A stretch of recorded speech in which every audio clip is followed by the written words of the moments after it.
আচ্ছা, আমাদের ভিতর কি এমন মানুষ আছে না, দেখবেন প্রায় সময় বইলা থাকে যে আল্লাহ আপনি আমার কি দিলেন, যা বা অনেকজনরে বলে যে আল্লাহ আমার কি দিছে, আমারে টাকা দিল না, অর্থ দিল না, সম্পদ দিল না, গাড়ি দিল না, বাড়ি দিল না। অনেকে কিন্তু এই ধরনের কথা বলে থাকে না। তো তাদের উদ্দেশ্যে কিছু বলতে চাই যে আসলে ভাই, তুমি যে এইগুলো বলতেছো যে আল্লাহ আমার কি দিছে, তুমি তোমার উপরের ব্যক্তিগুলোর কখনোই দেখবা না। তোমার উপরে যে ব্যক্তিগুলো আছে, তোমার উপরে যে প্রতিষ্ঠিত বা বড়লোক মানুষগুলো আছে, তাদের দিকে কখনো তাকাইবা না। তাহলে তুমি যে কতটুকু ভালো আছো ওইটা তুমি মাপতে পারবা না। তুমি সবসময় তোমার নিচে যে আছে তারে ফোকাস করো, তোমার নিচে যে আছে তার একটু খেয়াল করো। তার দিক তুমি একটা নজর তাকাইলে বুঝতে পারবা যে ভাই তুমি মানে কতটা সুখে আছো।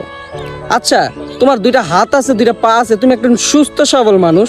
আচ্ছা, যার কিনা একটা হাত নাই, যার কিনা একটা পা নাই, বা একজন প্রতিবন্ধী মানুষ ভিক্ষা করে খায়, সর্বশেষ আপনি কিন্তু ভিক্ষা করে খান না, আপনি কাজ করে খাইতে পারেন।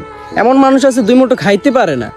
আচ্ছা, তাদের দিকে একটু তাকান তো, তারপর তাদের সাথে একটু কম্পেয়ার করবেন যে আপনি কতটুকু ভালো আছেন। তো এটাই বলতে চাই ভাই, কখনো সফল ব্যক্তিদের দিকে তাকায় লাভ নাই, ঠিক আছে? আপনার নিচে যারা আছে তাদের দিকে তাকান, তাহলে বুঝতে পারবেন আপনি অনেক ভালো আছেন। তো আল্লাহ তাআলার কাছে শুকরিয়া মানেন যাই আছেন।